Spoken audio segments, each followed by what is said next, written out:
हिंदी शिक्षा की ऑनलाइन कक्षा में आज आप सभी का स्वागत है। हमने पिछले दिनों में सूरदास जी का जो हमारा पहला पाठ है क्षितिज की पुस्तक का, उसके हमने 2 पद पढ़े। आज हम क्षितिज की जो पुस्तक जो हमारा पाठ है पहला, उसका हम तीसरा पद की यहाँ पर व्याख्या करेंगे।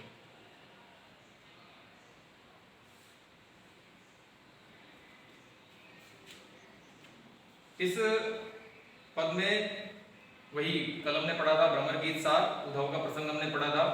आज भी उद्धव के प्रसंग का ही एक और पद यहाँ पर सूरदास जी का संकलित किया हुआ है। जब उद्धव ने कहा कि वे श्री कृष्ण अब नहीं आएंगे, तो गोपियों ने कहा कि वे हम भी बहुत सारे पत्र हमने लिख दिए हैं उद्धव को श्री कृष्ण जी के लिए, लेकिन उनका आज तक कोई जवाब नहीं आया। तो उद्धव ने पूछा कुछ तो कारण होगा कि जो तुम्हारे पत्रों का जवाब श्री कृष्ण जी ने नहीं दिया। तो गोपियां कहने लगी कि संदेशनी मधुवन कूप भरे, पहली लाइन की तरफ हम चल रहे हैं। संदेशनी मधुवन कूप भरे, संदेशनी मधुवन कूप भरे, संदेशनी यानी संदेश, मधुवन यानी मथुरा, मधुवन या मथुरा को कहा गया है। तो संदेशनी मधुवन कूप भरे, कूप यानी कुआं।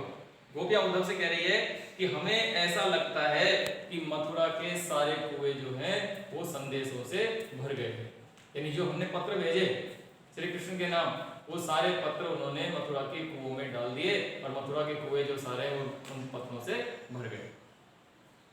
दूसरी लाइन की तरफ हम चलते हैं।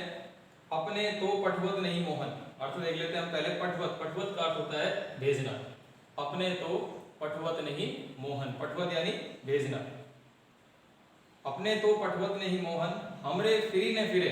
वो भी अगली लाइन में कह रही है कि अपने पत्र तो मोहन, मोहन यानी श्री कृष्ण, अपने पत्र तो श्री कृष्ण ने भेजे नहीं और हमारे जो पत्र हमने भेजे उनका कोई जवाब नहीं दिया। फिरी ने फिरे, उनका कोई जवाब नहीं दिया।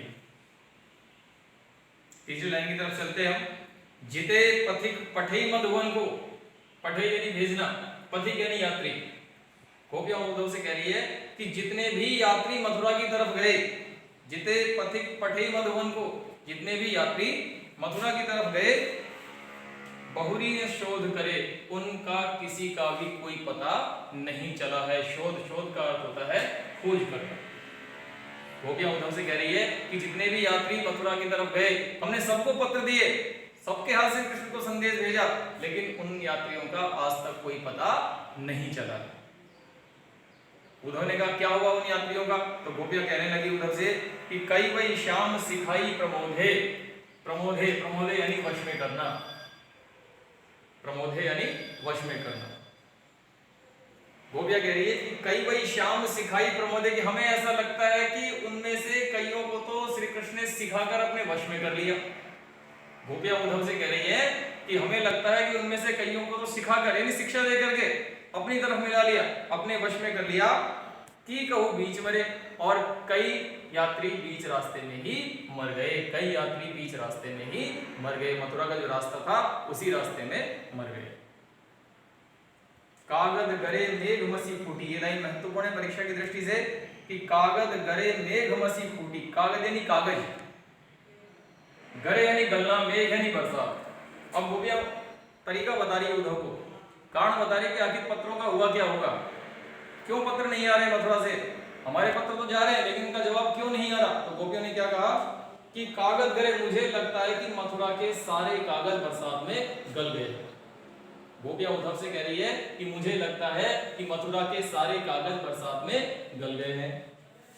मसी फूटी, और मथुरा की सारी शाही समाप्त हो गई है, मथुरा की सारी शाही समाप्त हो गई है। मसी फूटी यानी शाही समाप्त होना। क्या कह रही है कि कागज गरे, हमें लगता है कि कागज गल गए हैं सारे मथुरा के। और दूसरी बात क्या बता रही है कि हो सकता है कि वहां की सारी शाही समाप्त हो गई हो, लिखने वाली। सर दब लागी जरे, सर यानी सरकंडों का जंगल, दब यानी दावाग्नि, दावाग्नि कहते हैं अग्नि को, आग को, और जरे यानी जलना। कि या तो ऐसा लगता है कि मथुरा के सारे कागज बरसात में गल गए हैं, या वहां की शाही समाप्त हो गई है, या वहां जो सरकंडों के जंगल थे, जिन जंगलों से, जिन लकड़ियों से कलम बनाई जाती थी लिखने के लिए, उन कलम के जंगल में आग लग गई है।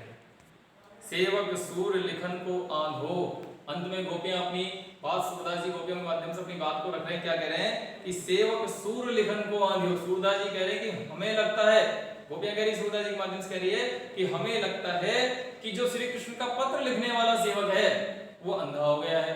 सेवक सूर लिखन को आंधियो, जो पत्र का जवाब लिखता है श्री कृष्ण जी का जो सेवक है वो या तो अंधा हो गया है, पलक कपाट अरे, या इसने जानबूझकर अपने नेत्रों के दरवाजों को, अपनी पलकों को, अपने नेत्रों को बंद कर लिया है। इस तरह से गोपियों ने उद्धव के सामने सारी संभावना व्यक्त की कि हमने तो पत्र भेजे, लेकिन हमारे पत्रों का जवाब हमारे पास अब तक क्यों नहीं आया। जय हिंद, जय भारत।